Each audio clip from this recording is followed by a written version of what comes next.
اعوذ بالله من الشیطان الرجیم بسم الله الرحمن الرحیم. ټولو ملګرو ته،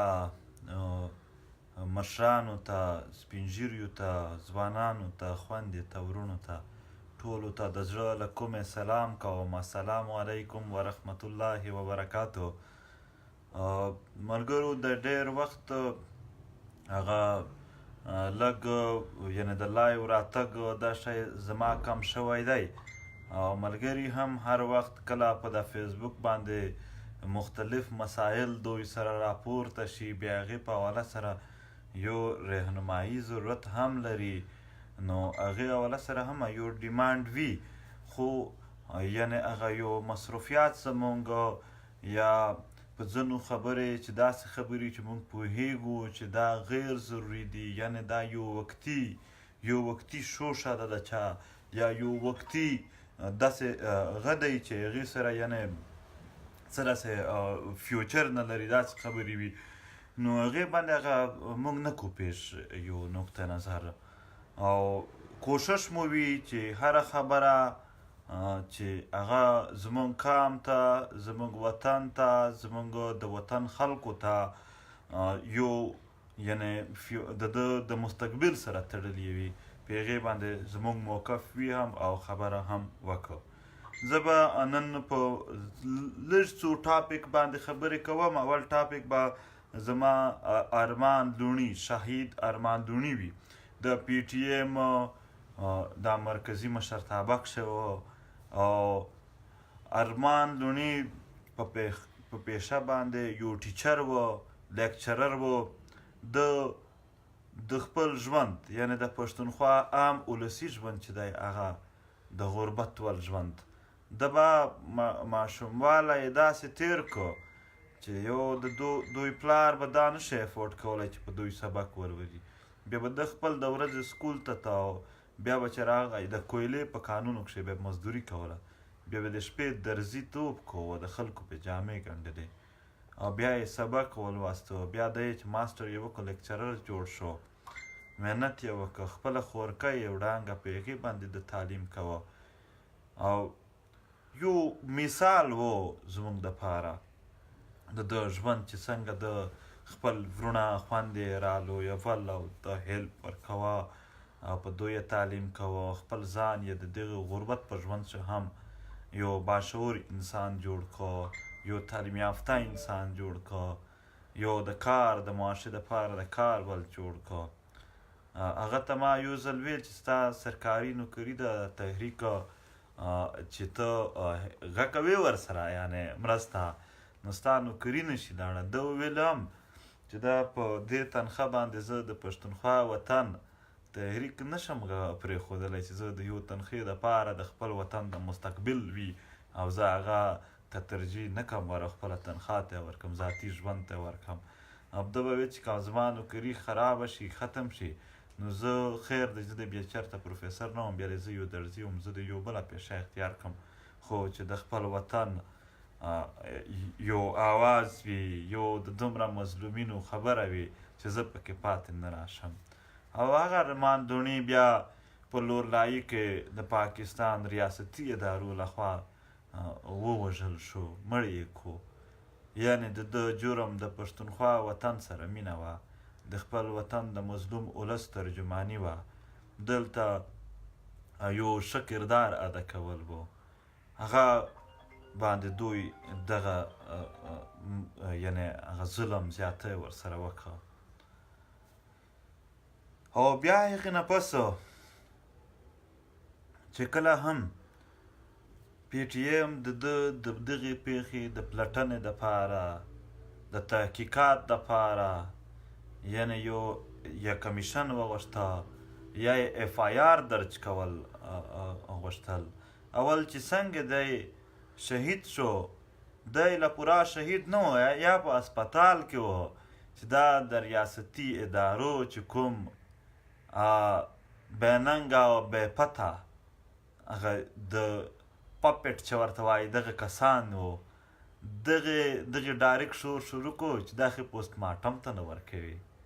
بیا د کویټه هسپتال چې سنټرل دی د ټول بلوچستان هغې ته پوسټ مارټم ته مو یوړ، پوسټمارټم یې وشو ریزلټ یې تر اوسه پورې نه راغی اف آی آر تر اوسه پورې نه کیږي ورونو لږ ګیله خو دغه وي چې ساهیوال کې زیشان وویشتو وزیر اعظم وایي ما ته خوب نه راځي ډي جی ایس پی آر ورسره غمرازي کوي او ټول وزیران د وزیر داخله خو ویل چې زه به استعفا ورکړم که انصاف مې نه کوار نور تر یو حده پورې دغه هغه یو غچ دی د زړه درد دا د ساهیوال چې کوم هغه کس یې وویشته هغې سره ټولو شو کو جی آی ټي کمیشن ریاست ورته جوړ کړه چې انصاف ورکړي او بیا په هغې جی آی ټي کښې هغه د ترهګرو ملګری ثابت شو یعنی یو داسې کس هغې دپاره هم انصاف خو شته دی چې هغه د ترهګرو ملګرتیا یې یعنې د ریاست وایي زه نه وایم دوی جی آی ټي وایي خو د ارمان لوڼي چې د امن پیغام بیا ګرځوه چرته د جنګ خبرې خو نه دي کړي هغه خو دا ویل چې امن دې وي خلک ترې نه ځورېږي خلکو ته د غمونه نه ورسېږي ریاست ته ظلم نه کي مندې دې نه ژړوي خوندې دې نه په انتظار کې ساتي او هغه پاکونې بیبیانې چې په کور کې ناستې دي هغه دې نه ستنګوي زموږ پښتونخوا ځوانان دې ولې دوی ذلیل کي دا چې نن څومره چینجز راغلل دا پښتونخوا خلک ته معلومه ده په دې چیک پوسټونو زموږ څومره ضلالت شروع همدا دغو ځوانانو محنت کوه دا دغو ځوانانو نارې وهلې چغې وهلې دغه تحریک کې چلوه نو دی نه هغه ته بیا دوی بیخي اف آی آر یې نه اخلي خیر دی نور خو د انصاف خو موږ ته پڅه ده چې موږ ته څومره انصاف راکوي انصاف خو دغه دی چې ته د زینب خبره کوې د سایوال خبره کوې که ته پې احتجاج کوې او که ته پې ډېرې سختې کیسې کوې هم نه اف آی آر شته دی نه څه شته دی خو که د تا د نقیب خبره کړه د طاهر داوړ خبره دې کوله د ارمان لوڼي خبره دې کوله بیا درته وایي دا 5th جنریشن وار دی 5th جنریشن وار دی ته یې خلک کنفیوز که هغه یو معقوله ده چې if you can't convince them make them confuse یعنې که ته موږ 5 مطالبې وکړې زموږ پښتانه په هغې باندې نه شول کنوینس کولی دوی بیا زموږ د پښتنو کنفیوژن شروع کړو د ټوپۍ له کومه خوا راغله هغه کار یې داسې ولې کوو دا داسې ولې نه وشوه دا یعنې د خلکو د کنفیوژن دپاره یې د هغه وکړه سبا به په 14 مارچ باندې د ارمان لوڼي 40مه ده او 40 ورځې ووتلې موږ انصاف خو خیر اف آی آر نه وشو اوس چې موږ سخت قدم اخلی چې ته احتجاجونه کوې ته جلوسونه وباسې بیا وایي دا د ملک مخالفت دی او بل خوا ملک زموږ کلیر مخالف جوړ شوی دی زموږ بیخي خبره نه اوري زموږ هغه اف آی آر دلته په بهر ملکونو خلک دي چې هغې سره زیاتی شوی دی هغې باندې اف آی آر خو شوي دي خو دلته چې کوم خلک وه هغې باندې دوی نه اخلي نو په دې حواله سره چې کله ارمان لوڼي اف آی آر خو نه وشو خو ارمان لوڼي د قتل خلاف چې کوم احتجاجونه وشول 300 نه باندې ملګرو باندې اف آی آرونه وشول بیا زموږ ملګري جیلونو ته لاړل بیا دوی په جیلونو کښې بند کړل سزاګانې ورکړلې ده اوس هم د راو الاسد چې کوم و د هغه والا اخو اوس را خلاص شو د ملتان والا نو دغه دا هم چې دوی ذلیلول یو حد وي خو یو دا د حد نه هم ډېر باندې تللي دي او موږ بېوسه خلک موږ شریف خلک موږ انسانیت خوښوونکي خلک موږ امن خوښوونکي خلک هغه زموږ د دغې خواهشاتو نه دوی ناجایزه تجربه اخلي چې دلته هغه اخلي فایدې اخلي نو اوس زموږ خو دغه ژوند دی او خلک دوی په پښتونخوا کښې څنګه کنفیوز کوي او داسې معصوم خلک هم شته چې هغه یعنې د حاکم خلک د زورور خلک هغه ورته مظلوم ښکاري او دا یعنې چې کوم محکوم خلک دي او بېوسه خلک دي دغه ورته غږ ښکارېږي ظالم ښکارېږي دومره هم د دنیا ټول تاریخ پروته چې زورور خلک د وس دشتن خلک حاکم خلک دا ظالم پاتې شوي د دنیا ټول تاریخ پروته چې همیشه دپاره مظلوم محکوم خلک بېوسه ولسونه دا پاتې شوي دي نو څنګه په دې کښې دا خو ډېر لوی ښه دی سبا په 14 مارچ په ټوله نړۍ کښې د پی ټي ایم ملګري سیمینارونه او تعزیتي کانفرنسونه کوي غونډې کوي د ارمان لوڼي په حواله سره د ده دپاره به انصاف غواړو، د ده ژوند به موږ د ده ژوند هغه اړخونه، د ده د ژوند مقصد، د ده د ژوند د ښکلا، د ده د ژوند یعنې ارمانونه دغه بیا چیړو موږ. د خپل وطن دپاره دومره لویه مبارزه کوله، قرباني یې ورکړه، باید د ده د ژوند موږ وګورو هغه څه شی و چې دی د خپل وطن دپاره یې سر کښېښودو. نو دغه ټول اړخونه او د دپاره انصاف او د دغې ریاستي هغه امتیازي سلوک چې دلته د نورو سره څه او زموږ سره څه شوي، دا ټول اړخونه به ډسکس کېږي، په دې به خبره کېږي، مزاحمت به کېږي په دې باندې. نو او دې نه علاوه په واڼه کښې 15 مارچ او په پېښور کښې 31 مارچ ته د واڼه ضلع او دغه خپل خلک هلته جلسې کوي، خپلې د تعزیتي هم وي او د پېښور والا هم تعزیتي دی، واڼه والا به عارف وزیر حواله سره هم وي. نو د هلته د واڼه والا اوس 15 ته دی، هلته خپله ضلع دی هلته، نو دا ضلعي هغه جلسه به وي، د ساوت وزیرستان ټول خلک هلته ورشئ. او په دې حواله سره به راتلونکي وخت ښه هم د ارمان لوڼي کیس نه موږ پرېږدو، نه مو د پی ټي ایم یو عام ملګري هم دا خیال شته، نه په سوچ راځي چې دا کیس به چېرته پاتې کېږي. موږ تیر کیس نه پرېږدو، یا خدای دا نه وي وایي. او ارمان لوڼي په حواله سره سینټ یوه کمیټي جوړه کړله، هغه کمیټي ته وړانګه لوڼۍ هم پېښ شوله. هغه سینټ کمیټي اعلان وکړ چې اوس به اوس د اف آی آر درج شي. دا تقریبا یو هفته نه زیات ټیم کېږي، خو تر اوسه پورې هغه د سینټ خبره هم نه ومنله شوله. نو تاسو خپل پوهېږئ چې په سینټ نه زورور څوک دي. کني پولیس ته خو چې سینټ وویل خو هلته به اف آی آر درج کړي، ولې یې نه درج کوي؟ ځکه چې هغه ای اس پي چې کوم دی هغه د آرمي ول دی، هغه د آرمي نه راغلی دی په سی اس اس باندې. نو دا هغه ټول آرمي پر شا ولاړه ده او دغه کار ته نه پرېږدي. او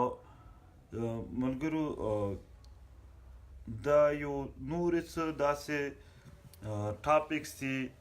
چې هغه باندې یعنې دلته خلک یو موقف غواړي.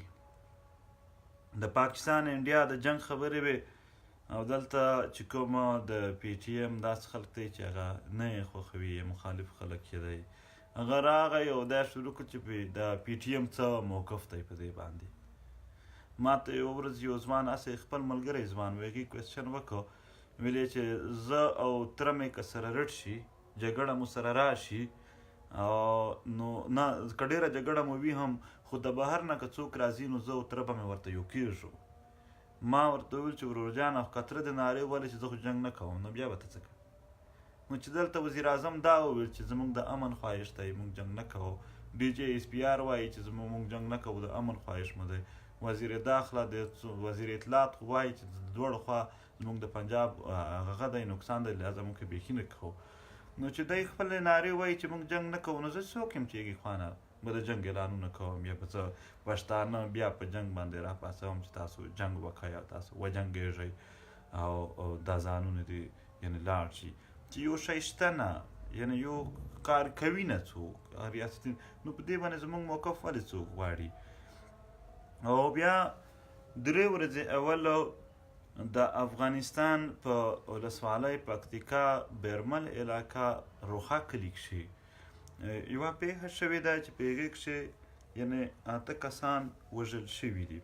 د دې پر خلاف یعنې ما پرون هم پوسټ کړی و.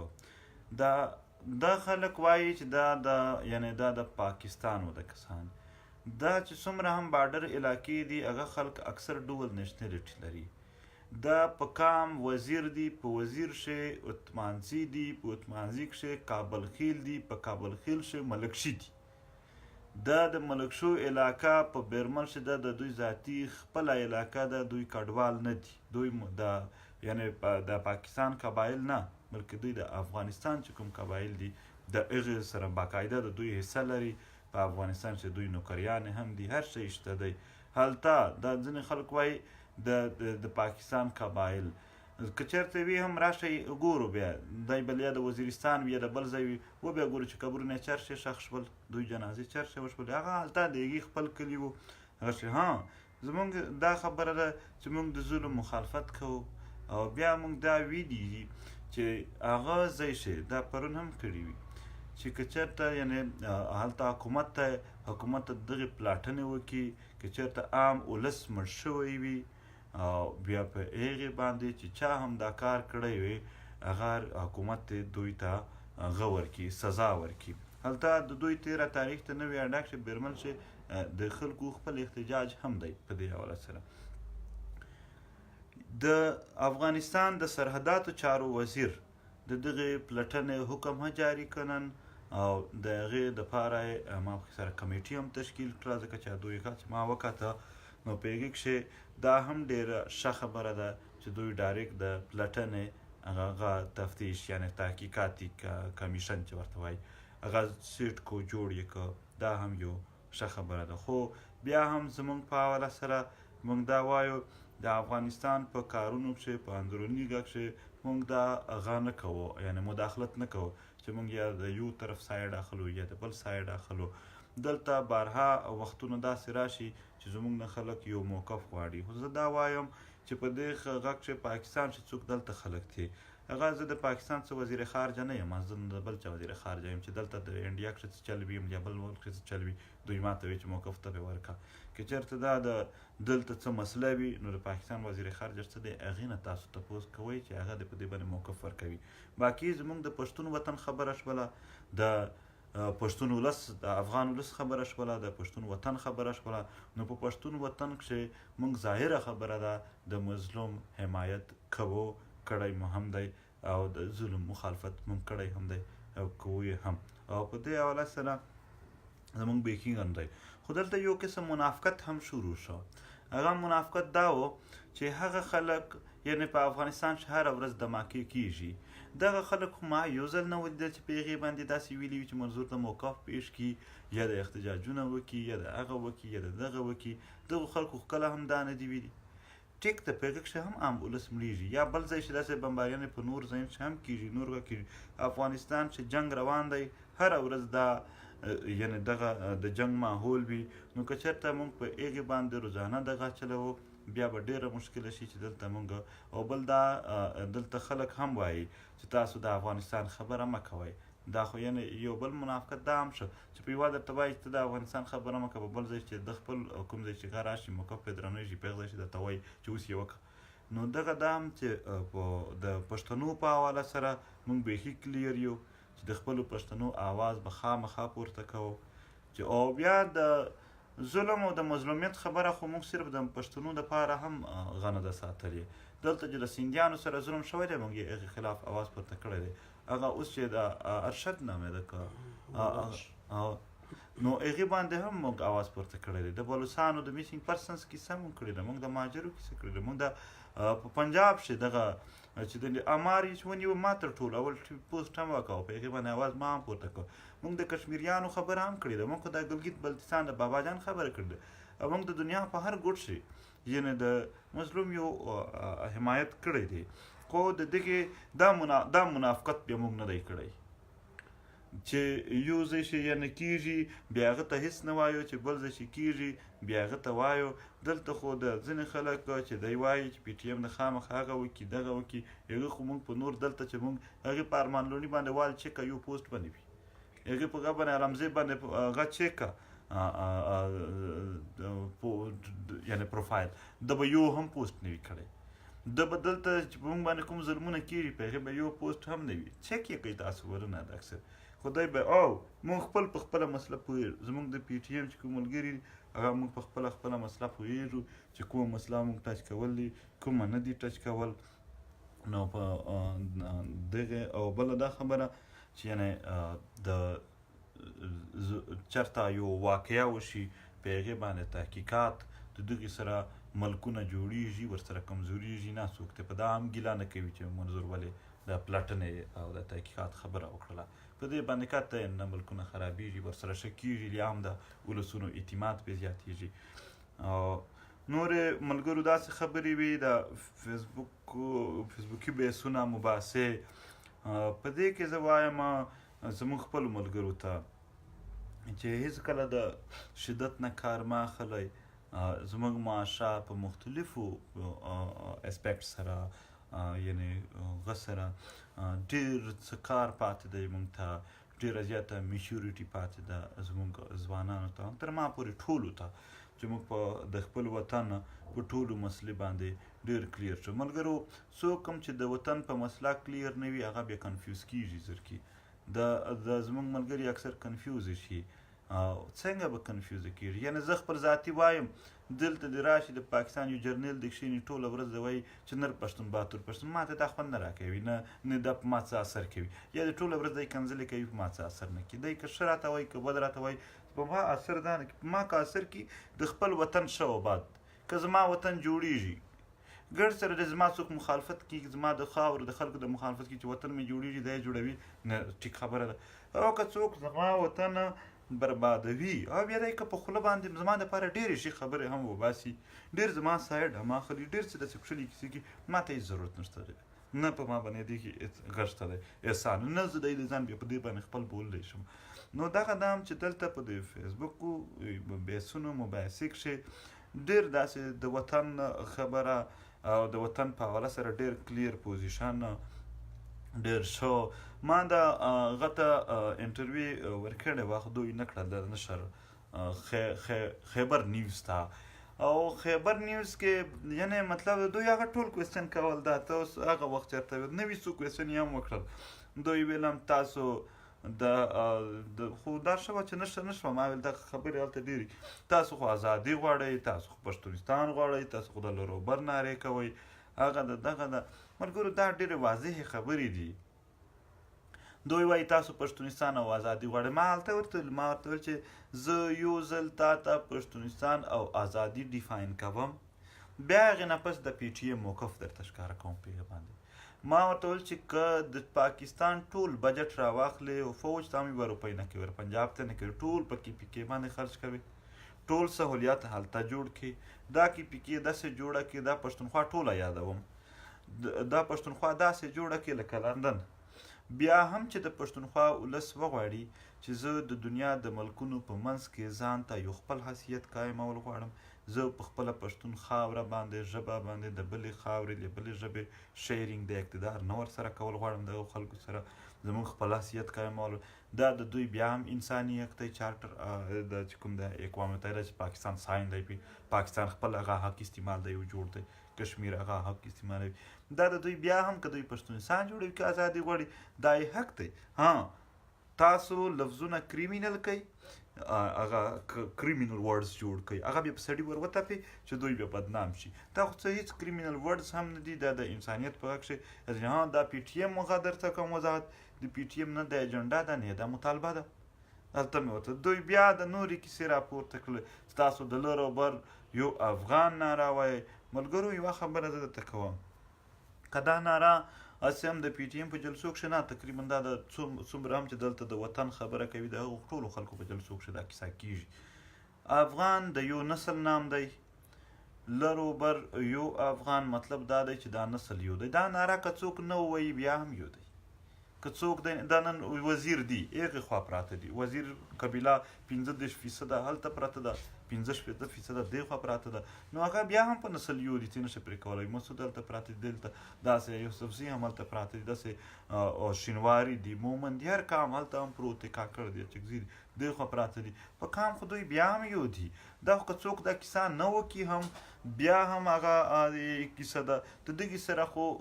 یعنې پاکستان ما هلته ورته چې څه بنګړی نه دی چې دلته تا ناره ووله دی ټس مات شو که نه، نو د دغې سره هېڅ داسې څه ذکر نشته. لر و بر یو افغانستان خو چا نه دی ویلي، لر و بر یو افغان یې ویلي دي. او دا که څوک وایي چې نه دا نام نه دی، دا خیر دلته که څوک په دا ډیویژن کوي هم دا خو خیر ډېر مشکل دی چې دوی هغه کې مسله دا ده هم دلته یعنې پښتون، پښتون، پښتین دا درېړه چینج دي دا نامونه. ولې چینج دي؟ چې دا د ژبې نام دی پښتو،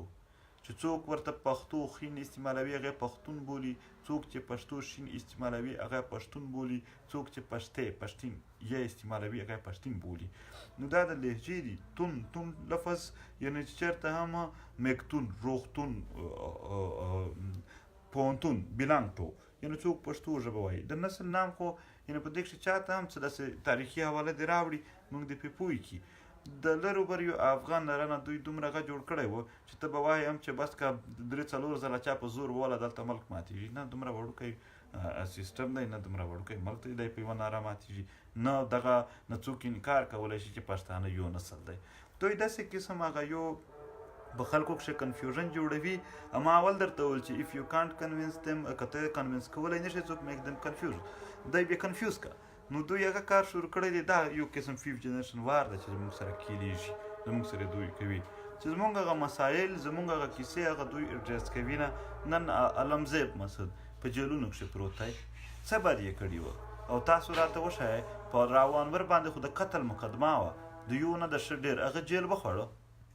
دا کوم قسم آیین دی چې زما دپاره زه چې احتجاج کوم هم سزا شته پکښې، خو زما دپاره انصاف نشته پکښې. د ده چې خپل کسان بیا هغې بیا نه سزا شته دی، نه بیا هغه ته انصاف ورکوي، هغې باندې دوی هر شی کېږي. دا د طاهر داوړ کیس باندې څه وشول؟ دوی خو ویل هغه دغه د دنیا په مخ کړې وه چې یعنې موږ به داسې وکړو. وزیر اعظم وویل چې ارجنټ کمیشن او ارجنټ تحقیقات دی راوباسي. ارجنټ مطلب یوه هفته، دا خو په 3 میاشتې نه زیات وخت کېږي. چېرې لاړلو هغه کیسه؟ نو دا کیسه ده چې زموږ سره دلته هغه د انصاف صرف یوه لوبه کېږي، د انصاف صرف هغه یو غلطه کېږي. دا د ارمان لوني کیس وکړه، داسې نور څومره کیسونه وو دلته په هغه باندې څه وشول. صرف د مذهبي طبقه زموږ دا ښه وګوري چې دا د سمیولک په کیس باندې څه وشول، قاتل یې معلوم شو. دغه کیسونه چې دلته د پښتنو سره یو منظم توګه باندې دا شی روان دی چې دوی په یو باندې ظلم سره کوي، بل باندې بېلارې ساته. د پښتنو سهولیات نشته دی، ژوند یې تباه دی. تاسو ته زه وایم د پاکستان تر ټولو زیاتې پیسې د نیټو چې کوم ټیکس و، دا چې کوم د کرک هایوې ده د ډی خانه تر پېښوره پورې دغې باندې وګټلې. او هغه دومره خرابه ده چې هره ورځ په اکسیډنټ کېږي. او اوس د 2-3 هفتې اول اکسیډنټ شوی، 19 کسان پکښې وسېزل شول. دا هره ورځ اکسیډنټ وي. آیا ریاست هغه جوړوي؟ نه، ټولې موټربي په پنجاب کښې جوړې شوې. بیا وایي ته پښتون کارډ استعمالوي. نو اوس ته خپل سوچ وکړه، ته بیا د پښتون کارډ خبره وکړې هلته چې هلته زما بربادي روانه وي. زه چې صرف نام اخلم هم بیا ته وایې چې دا خو کارډ شو. او ته چې ځان ته ښه هر شی جوړوې هغه بیا هېڅ نه دي. دوی خو په خپلو مفاداتو پوه دي. دوی خو چې د دوی دلته په دې خاوره جنګ راتلو ډایرکټ ټولو وو چې نوټو وار چې موږ جنګ نه کوو، ځکه چې دوی خپل وطن په مفاد پوه دي چې په دې کښې مې زما دی. او چې زما په خاوره جنګ به دوی ویل ډو مور چې نور یې که ځکه چې په دې کښې ډالر راتلل دوی فایده وه. دوی د خپل وطن په مفاد باندې ښه پوه دي. او زموږ پښتانه ته هم د خپل وطن ګټې ته ګوري، د خپل وطن فایدې ته ګوري چې زما دا وطن جوړول دي. زما او ستا ژوند خو به لاړ شي، زما او ستا نور ماشومان را لویېږي، راتلونکی نسل را روان دی. څوک به منډه وهي، هغه خو منډې شروع کړي دي. څوک چې د اسلام آباد څخه کور نیولی شي هغه اسلام آباد ته راځي، څوک چې لاهور ته تللی شي لاهور ته ځي، څوک چې لږ نور وس لري هغه بیا بهر ملکونو ته ځي. تر څو به موږ دا منډې ووهو؟ دا راتلونکي نسل ته موږ څه ژوند پرېږدو چې همدومره مزدوري کوه چې منډه ته ځان برابر کړې هم وځه د پښتونخوا پرېږده. دا خپل وطن مو دی، د دې جوړول دي. فکري لحاظ سره مضبوط اوسئ او بیخي ډاډه اوسئ. هر قسم دلته کیسې به راځي او هر قسم بحثونه مباحثې ستاسو د کنفیوز کولو دپاره به مختلفې حملې راځي. خو لکه څنګه چې مضبوط پاتې شوي داسې مضبوط ورته ودرېږئ. ستاسو زموږ مشترک وطن، دا زموږ خوږ وطن، جنت وطن، دا به خوږ جوړوو چې کم سے کم زموږ راتلونکی نسل د داسې کیسو سره مخامخ نشي. دغه الزامونه، د بربادۍ، دا پښتونخوا وطن زموږ په مخ شي ړنګ کوو. دا زموږ وطن، دا فاټا غرونه، دا هغه څه نه پرې کړو، ورونه یې پرې تېو کړل. او څه شی دی چې د ترهګري ختم کوه؟ او څه شی کوي؟ نن ټول خپل ورسره ناست دي هلته. هسې زموږ پسې هغه غلاړل، هسې هغه موږ وغولولو پکښې. نو کیسه دغه ده چې مضبوط اوسئ. لکه څنګه چې مضبوط یئ دغسې مضبوط ورته اوسئ. هېڅکله هم دا د دوی د لباسي ټکونه، دا د دوی لباسي حملې، دا زموږ په پښتون وطن باندې، یعنې زموږ د پښتون وطن په هغه ځوانانو باندې چې د خپل وطن په ګټې او په نقصان پوهېږي، په هغې باندې هېڅ اثر نه یې کړی دی. او دا مې یقین دی چې نه بیا در باندې کوي. خدای مو تل آباد لره، خدای مو خوشحال لره. او هر کله هم چې څه هم داسې کیسه وي چې په هغه کښې یعنې زموږ موقف ډېر واضح دی. که څوک په دې دومره وخت کښې هغه زموږ د زړه خواهشات زموږ د زړه د چا سره یو د چا سره نه یو او د چا حمایت کوو د چا مخالفت کوو، که تر اوسه پورې دوی ته دا نه وي معلومه شوې بیا خو د دوی کمي ده. زموږ هغه د زړونو غم څومره کړی دی، موږ تر څو ازمویلي شوي یو چې هر ځای چې موږ د مظلوم څومره هم مرسته کړې ده، هر ځای چې موږ د ظلم مخالفت کړی دی او بلا امتیاز مو کړی دی. نو انشاءالله په دې خاوره باندې زموږ په وطن باندې چې څومره هم دا د ظلم شپې دي، دا د جبر شپې دي، د دغو د منځ نه وړلو دپاره به موږ او تاسو ټول مشترکه کوشش کوو که څوک یې نه راسره کوي هم یا ګډ سره په پښتون وطن کښې زموږ څوک مخالفت هم کوي هغې ته هم غاړې ورکوئ، خپلو پښتنو ته چې نفرت ورنه کوئ، خپلو پښتنو سره مینه ولرئ، محبت ولرئ. دا زموږ او ستاسو او د دوی ټولو شریک وطن دی، ټول به په شریکه ښایسته ساتو. خیر دی که دوی نه پوهېږي موږ پوهېږو چې د دغه وطن په خپل منځ کې جګړې زموږ د وطن په ګټه کښې نه دي، لہذا که څوک یې راسره کوي هم زه یې نه کوم. نو خدای مو آباد لره، خدای مو خوشحال لره. زه د خبرو ته تیار هم نه وم، یعنې یو سینس چې جوړ کړي پرون مې ویلي وو خو اوس د مصروفیات دومره تیز وو چې ما ته د ټایم هم پکې پته نه ولګېدلې. نو انشاءالله بیا به هم راځو او خبرې به کوو په دې باندې. او یو خبره بله هم یعنې دلته چې تر څو زموږ ملګري دي هغه چې د هر چا سره خبره کوئ هم په دلیل یې کوئ او په یو ثبوت سره په منځه کې په حقایق سره په دغې بنیاد یې کوئ. او بیا چې په ما کښې غلطي وي ما ته هم وایئ. او دا ده چې دلته یو فضا جوړېږي داسې چې ځینې خلک کوشش کوي چې دا ټیمپو چې کوم یو زور دی د مظلومیت د طاقت یا زموږ د ژبې کوم زور دی هغه کم کړي، هغه په څه مختلفو طریقو سره ریډیوز کړي. نو هغه الحمدلله تر اوسه پورې دا ضرورت ده ستاسو برکت دی چې ما ته نه دی پېښ شوی، تاسو خپل هغه سره. خو بیا چې د چا سره هم دلیل وایې ډېر په ښایسته ژبه کښې، ډېر د اخلاقو په دایره کښې، ډېر درانښت سره باید په موږ او زموږ په مخالفینو کښې ډېر واضح فرق وي. خدای مو خوشحال لره. او بیا هم زه د سبا چې کوم 14 مارچ دا سیمینارونه دي په هر ښار کښې، دې په حواله سره دا وایم چې خامخا د پښتونخوا وطن خلک څوک اوس هم ملګري لرئ، ملګرو لږ محنت لګېږي، لږ ستړیا لږ همت چې موږ هر سړی خپل پوره کوشش وکړو. څومره ملګري لرو مخالف ته ولې نه د پي ټي ایم کې ټولو ته کالونه کوو میسجونه کوو چې راشئ او دغه زموږ ستاسو د وطن خبره ده او دغه وکړو. نو خدای مو آباد لره، خدای مو خوشحال لره او ډېره مننه.